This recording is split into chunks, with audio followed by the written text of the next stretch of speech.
ഇങ്ങനെ മതിയോ? ആ പുറത്തേക്ക് കൊണ്ടുപോകണമെങ്കിൽ എങ്ങോട്ടാക്കണം? അതകത്തേക്ക്, അകത്തേക്ക്, പുറത്തേക്ക് ഉണ്ടങ്ങനെ അല്ലേ? ആ ഉണ്ടങ്ങനെ. ആ അപ്പം നമുക്ക് അഥവാ ഉള്ളിലേക്ക് വേണമെന്നുണ്ടെങ്കിലോ അതിന് നേരെ മറുതല ഉണ്ടാവും. ഉണ്ടോ എങ്ങോട്ട് വരുന്നുണ്ട് നോക്കി കണ്ടാ. ആ ഇനി നമുക്ക് അത്രയും വേണ്ട, പുറത്തേക്ക് പോകണം. അന്നേരം എന്ത് ചെയ്യണം? അങ്ങനെ. അപ്പം അത് ക്ലിയർ ആയതിനു ശേഷം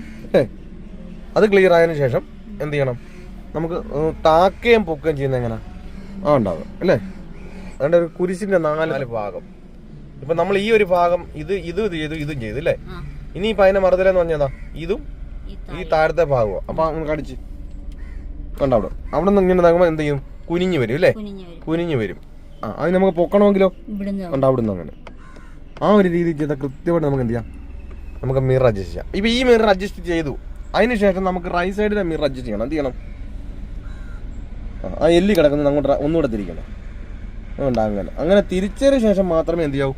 റൈറ്റ് സൈഡിലെ മിറർ നമ്മൾ അഡ്ജസ്റ്റ് ചെയ്യാം. അല്ല നമ്മളിപ്പോൾ ഈ ലെഫ്റ്റിലെ മിറർ അഡ്ജസ്റ്റ് ചെയ്തതിന് ശേഷം നമ്മൾ അത് തിരിക്കാതെ നമ്മൾ ആ റൈറ്റ് സൈഡിലെ മിററിനോട്ട് നോക്കിയാൽ ചെയ്യുന്നെങ്കിലോ ലെഫ്റ്റ് സൈഡിലെ മിറർ എന്ത് ചെയ്യും? മാറിപ്പോകും. മനസ്സിലായോ?